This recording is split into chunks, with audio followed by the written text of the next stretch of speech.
7 अरब से ज्यादा इंसानों के इस ग्लोबल विलेज में हर कोई जानना चाहता है सच क्या है। झोंपड़ियों से लेकर इक्तदार के ऐवानों तक सच की इस तलाश में आप भी हमारे साथ शामिल हो सकते हैं। सच क्या है? बिस्मिल्लाहिर्रहमानिर्रहीम। नाज़रीन इकराम अस्सलाम वालेकुम। सच क्या है विद जुनैद अंसारी आज का एक और खुसूसी एपिसोड लेकर मैं आपकी खिदमत में हाजिर हूं। अल्हम्दुलिल्लाह सुम्मा अल्हम्दुलिल्लाह, तकबीर टीवी बरतानिया के पेडिस्टल से जेके न्यूज अब पूरी दुनिया में कश्मीरियों के घरों के अंदर देखा जा रहा है। मैंने आज से चंद माह पहले मोहम्मद अजीम मुश्ताक, साबिक सदर Azad Jammu Kashmir chamber of commerce and industries, इनका एक इंटरव्यू किया था और उसका फीडबैक इंतहाई स्ट्रेंज था। जब मैंने लोगों के तासुरात पढ़ना शुरू किए, फीडबैक फेसबुक के ऊपर और मुख्तलिफ सोशल मीडिया की साइट्स के ऊपर देखा, तो मुझे अंदाजा हुआ कि लोग आज भी पुरखुलूस और सच्चे लीडर्स की कदर करते हैं। अजीम मुश्ताक साहब, आज़ाद कश्मीर के इश्यूज में सेहत और सफाई, क्या ये कोई इशू है या सिर्फ एक स्टीरियोटाइप जुमला है और एक दो महकमे जो हैं उनके लोगों को तनख्वाहें देने की वजह है? देखें, सेहत और सफाई आपने वैसे तो इश्यूज इतने हैं कि अगर हम उसको गिनना शुरू कर दें तो एक लंबी उसकी तादाद है। लेकिन अगर सेहत और सफाई पर आप आए तो सफाई वो है जिसे हमारे दीन ने निसफ ईमान कहा है। लेकिन मुझे अफसोस से कहना पड़ता है कि हम इस चीज से बहुत दूर हैं। जहां आप सेहत की बात करते हैं तो बुनियादी जो मरकज होता है वो हमारे अस्पताल होते हैं सेहत की सहूलियात के लिए। लेकिन मैं भी जानता हूँ, आप भी जानते हैं, आप अपने अस्पतालों की हालत ज़ार देख लें, वहाँ ना अद्वियात हैं, ना लिबर्टीज हैं, ना ऑक्सीजन है, ना कोई दीगर सहूलत है। और मुझे ये समझ नहीं आ रही कि वहाँ अद्वियात क्यों नहीं। क्या ये मैंडेट गवर्नमेंट का नहीं है? क्या ये उनकी जिम्मेदारी नहीं है कि वहाँ वो अद्वियात पहुँचाएं? फिर तकलीफ दे बात मुझे ये है कि दुनिया मायार की तरफ जा रही है, वो क्वालिटी की बात कर रही है हेल्थ में, और हम अभी तक वो बुनियादी चीजें ढूंढ रहे हैं। हमारे बस स्टॉप गंदगी तफन, हमारे अस्पताल गंदगी। और मैं उन लोगों से सोचता हूँ उनके मतलब जो जब ये मंगला पुल से गुजर रहे होते हैं या मुजफ्फराबाद से वो कोहाला से इस्लामाबाद की तरफ आ रहे होते हैं या डडियाल वाले दानगरी से पिंडी जा रहे होते हैं अपना मरीज लेकर, तो उनके दिल में ये ख्याल क्यों नहीं आता कि ये सहूलतें मेरे रहनुमाओं ने, मेरी लीडरशिप ने मुझे क्यों नहीं दी? क्या उनके दिल में ये ख्याल आता है कि मैं 5 साल बाद पूछूंगा मैं क्यों पिंडी अपने पैसा जाया करने खर्च करने में जा रहा हूँ, या मैं वो सहूलियात लेने वहां क्यों जा रहा हूँ? आपका शहर कितना सा है, कितनी सी सहूलतें आपको चाहिए? सेहत के मामलात में आप अपने अस्पताल को देख लें, किसी एक शोबे में, किसी एक वार्ड में चले जाएं, मैं समझता हूँ कि मायूस कौन है। मोहम्मद अजीम मुश्ताक साहब, आपके वालिद मोहतरम एक बड़े विजनरी आदमी थे। मैं उनके किस्से जब भी सुनता हूँ, वो उनके 2-3 दोस्त 4 दोस्त जो कि इंतहाई करीबी दोस्त थे, तो पता चलता है कि बड़े वाइज लोग थे, दूरंदेश थे और बहुत जिसे कहते हैं कि विजनरी किस्म की उनकी जिंदगियां गुजरी हैं। आज यहाँ पे वजीर आजम चौधरी अब्दुल मजीद साहब जो हैं, उनकी हुकूमत और तमाम वजीर क्लेम करते हैं कि हमने 3 मेडिकल कॉलेजेस बनाए तीनों डिवीजन्स में, मीरपुर, पुंछ, मुजफ्फराबाद। वो कहते हैं हमने 5-6 यूनिवर्सिटियां बनाई। क्या आप इन मेडिकल कॉलेजेस के मेयार से मुतमईन हैं? क्योंकि टर्शरी केयर लेवल की सेहत की सहूलियात मिलनी चाहिए थी, लेकिन मैं अब भी देखता हूं जो आपने बात फरमाई है कि मीरपुर, मुजफ्फराबाद, कोटली, डडियाल, हर जगह से रेफरल्स जा रहे हैं पिम्स, इस्लामाबाद या लाहौर। तो आप क्या मुतमईन हैं इन मेडिकल कॉलेजेस की क्वालिटी से? इन्होंने क्या इनकॉर्पोरेट किया है आज़ाद कश्मीर के हेल्थ स्ट्रक्चर के अंदर?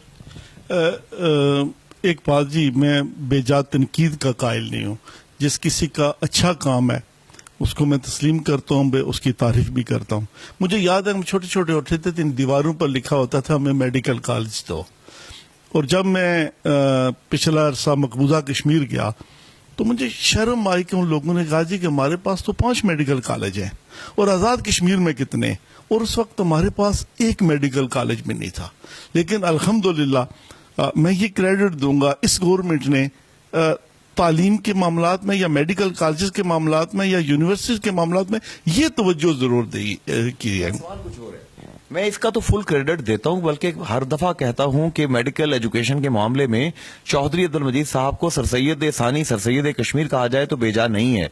میں یہ پوچھ رہا ہوں کہ وہ میڈیکل کالجز جو کہ کشمیری قوم کی ترقیاتی اسکیموں کے پیٹ کاٹ کاٹ کے چلائے گئے، مجھے پروفیسر اشرف نظامی نے لاہور میں میاں نواز شریف سوشل سیکیورٹی اسپتال کے، آپ وہاں پہ سپرنٹینڈنٹ ہیں، میڈیکل سپرنٹینڈنٹ، کلیئرلی کہا کہ پروفیسر کا کام صرف پڑھانا نہیں ہے بلکہ مریضوں کو ڈیلیور کرنا، ان کو دیکھنا بھی ہے، اور آزاد کشمیر میں ایسا نہیں ہو رہا. میں اس پہ آپ کا کمنٹ چاہتا ہوں. دیکھیں جی، ابھی آغاز ہے، کوئی بھی ادارہ ہے وہ جہاں ہمارا اثاثہ ہے وہاں اسے بنتے بنتے بھی وقت لگتا ہے. میرے خیال میں آغاز ہے، بہت اچھا ہے، ڈے بائی ڈے اس میں بہتری آئے گی، ہمیں ناامید نہیں ہونا چاہیے. آگے چلتے ہیں. اب آزاد کشمیر میں جتنا بجٹ ہوتا ہے نا علی جا، مجھے بڑی دلچسپ بات بتائی راجہ عباس صاحب جو کہ اس وقت سیکریٹری ایجوکیشن ہیں سکولز. انہوں نے بتایا کہ آزاد کشمیر کے جتنے سرکاری ملازمین ہیں ان کی تعداد 83,000 کے قریب ہے، پلس مائنس سم ہنڈریڈز. تو 83,000 میں سے انہوں نے بتایا کہ 43% سے زائد جو ہیں وہ محکمہ اسکول میں کام کرنے والے، چپڑاسی سے لے کے ہیڈ ماسٹر تک اور سیکریٹری لیول تک لوگ ہیں. کیا آپ نہیں سمجھتے ایک وقت تھا کہ پائلٹ اسکول میرپور ٹاپ 20 پوزیشنوں میں سے 16 پوزیشنیں ہولڈ کرتا تھا، اب تمام ٹاپ 20 پوزیشنوں میں سے 16 سے 18 پوزیشنیں پرائیویٹ ادارے لے کے جا رہے ہیں. تو یہ جو بجٹ اربوں روپے کا خرچ ہو رہا ہے، اس کا رزلٹ کیوں نہیں نکل رہا سر؟ تعلیم میں سب سے بڑی وجہ جو ہم ایک غلط سمجھ جا رہے ہیں وہ دورہ معیار ہے. 2 کلاسیں جنم لے رہی ہیں، ایک اردو میڈیم، ایک انگلش میڈیم، ایک میٹرک کی طرف، ایک او لیول، اے لیول. مدرسہ بھول گئے، مدرسہ بھی ہے، اس پر بھی آتے ہیں. جب آپ کی قوم میں 2 کلاسیں جنم لے رہی ہیں، بنیادی غلطی آپ یہ کر رہے ہیں. پھر دوسرا، ہمارے سرکاری ادارے کیوں نہیں ڈیلیور کر رہے، کیوں رزلٹس ان کے اچھے نہیں ہیں؟ اس میں ایک تو سیاسی اثر رسوخ ہے. آپ کا استاد کھڑپینچ ہے اس وقت، اور اس کے علاوہ اب دیکھیں، میں ذرا دنیا کی مثال دیتا ہوں. دنیا میں تعلیمی میدان میں بورڈ آف گورنرز بن چکے ہیں. ایون دین کہ وہ پولیس جو ہوتے ہیں سپرنٹینڈنٹ وغیرہ، ان کی بھی تعیناتی کرتے ہیں، وہ پرنسپل کی بھی تعیناتی کرتے ہیں. میں تعلیمی اداروں کے لیے یہ کہتا ہوتا ہوں کہ بورڈ آف گورنر بنائے جائیں. دیکھیں، میرا اگر گاؤں سوچانی ہے، وہاں کا سکول ہے، اور مقامی لوگ سوچانے کے، یا B2 میں میرپور میرا ایک ادارہ ہے، اس کے بورڈ آف گورنر میں لوگ B2 کے ہوں گے، ان کی زیادہ بہتر نظر ہوگی اس ادارے پر. چوئی صاحب یہ کہہ رہے ہیں کہ جس طرح ہم اپنے گھر کی ایک ایک اینٹ کی حفاظت کرتے ہیں، کوئی ہلکی سی اسکریچ بھی لگ جائے ہماری گاڑی کو، ہمارے دل کے اوپر خراش لگتی ہے، تو یہ ادارے بھی جن میں ہمارے بچے پڑھتے ہیں، ہمارا گھر ہیں، ہمارا اثاثہ ہیں، یہ اسکریچ لیس ہونے چاہیے. بالکل جی. میں اس میں یہ کہتا ہوں کہ آپ دیکھ لیں، آپ تعلیمی اداروں میں پرنسپل سب کو اختیار دے لیں. تعیناتیوں کا، ٹرانسفر کا اختیار بجائے کہ ہماری سیاسی زما کے پاس ہو، آپ پرنسپل کو دیں اور ان سے ریزلٹس مانگیں. پھر دوسری بات یہ پکی نوکریاں چھوڑ دیں. سرکاری ٹیچرز کو ہمارے بعض سیاسی زوما الیکشن کے دنوں میں یوز کرتے ہیں. یہ تو بڑی اچھی بات ہے نا، پڑھے لکھے لوگ الیکشن کی کمپین چلاتے ہیں تو اچھی کمپین چلاتے ہوں گے نا.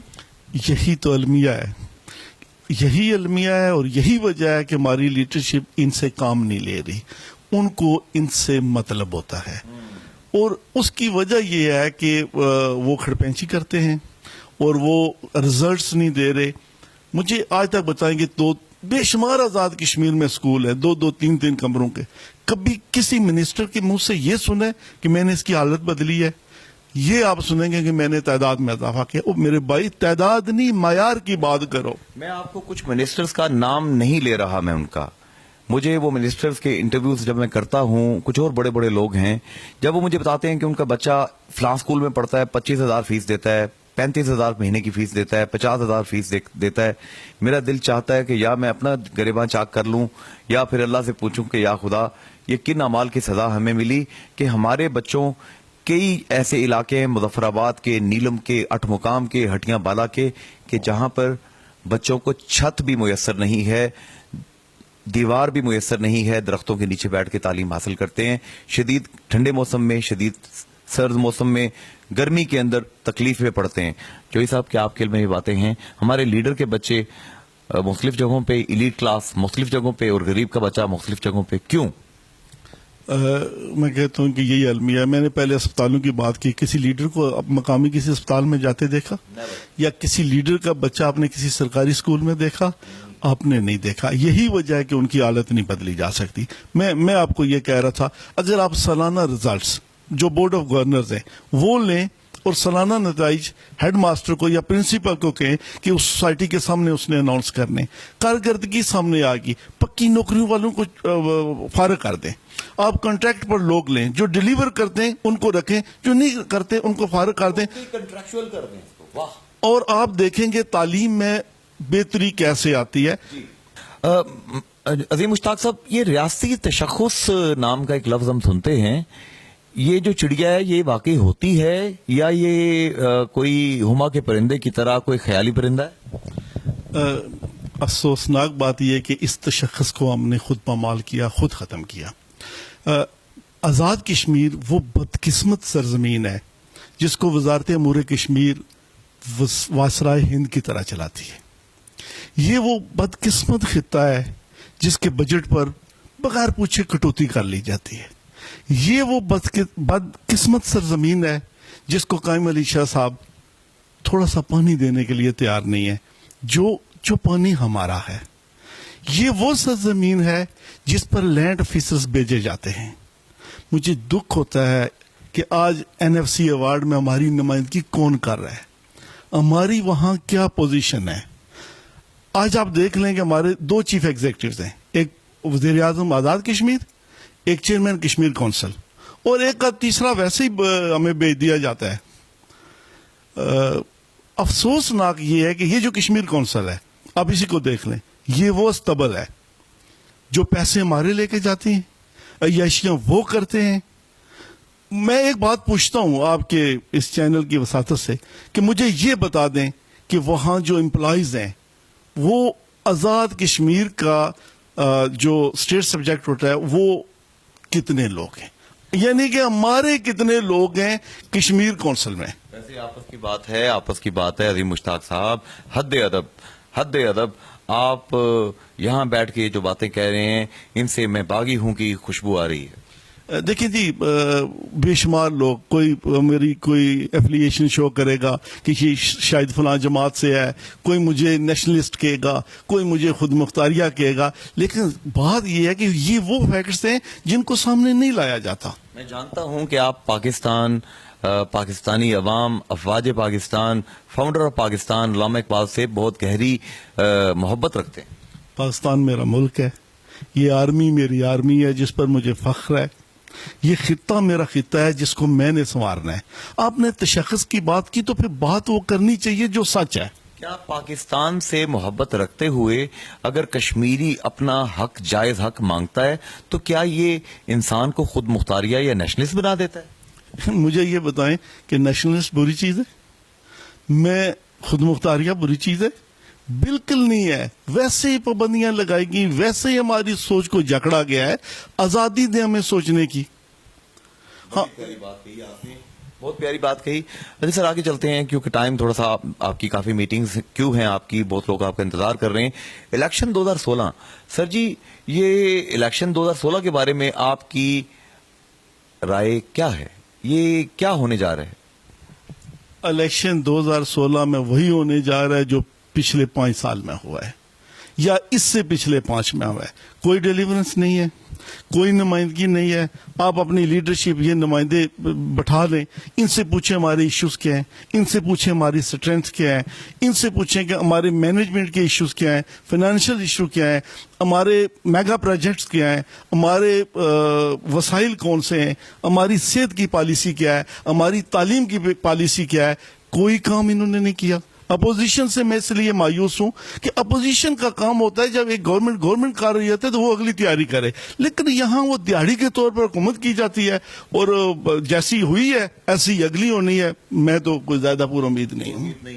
अच्छा, आपने कहा कि इनको नहीं पता अपॉर्चुनिटीज क्या हैं, आगे इश्यूज क्या हैं। एक एनालिसिस मैनेजमेंट की दुनिया में मैंने पढ़ा था, मुझे बड़ा अच्छा लगा था। जाहिर है कि ये चीजें सिखाने के लिए होती हैं और विजडम की बात कहीं से भी मिले ले लेनी चाहिए। स्वॉट एनालिसिस एक होता था कि स्ट्रेंथ आपकी क्या है, वीकनेस आपकी क्या है, अपॉर्चुनिटीज आपके पास कौन कौन सी हैं और थ्रेट्स क्या हैं। क्या हमारे सियासतदान इतने लिटरेट हैं कि स्वॉट एनालिसिस करते हों कि हमारी कौम के पास क्या क्या अच्छी बातें हैं, स्ट्रेंथ्स क्या हैं, वीकनेसेस क्या हैं, अपॉर्चुनिटीज क्या हैं और थ्रेट्स क्या हैं?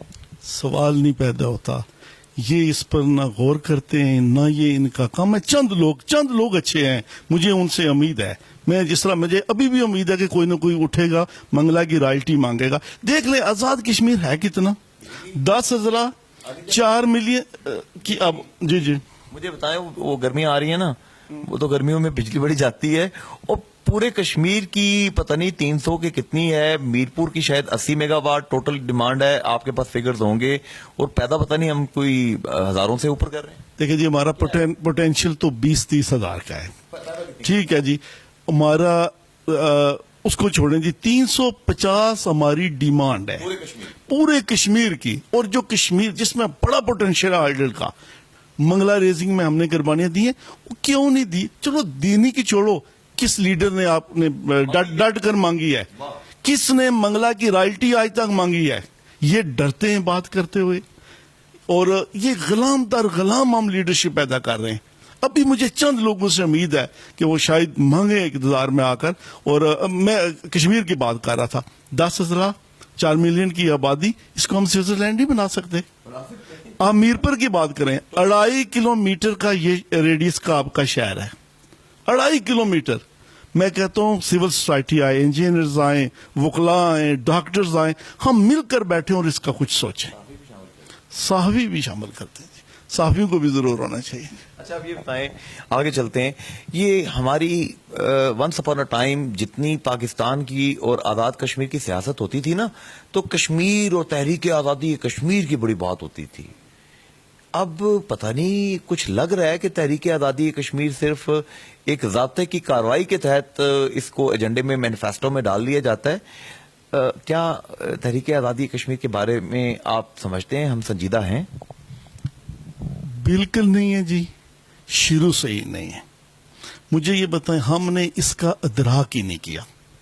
मैं एक बुनियादी सवाल पूछता हूं सबसे, आप मुझे बताएं, आज तक आपने कोई कौम, कोई रियासत अल्लाह की बुनियादों पर आजाद होते देखी है या खुद मुख्तारी? नहीं।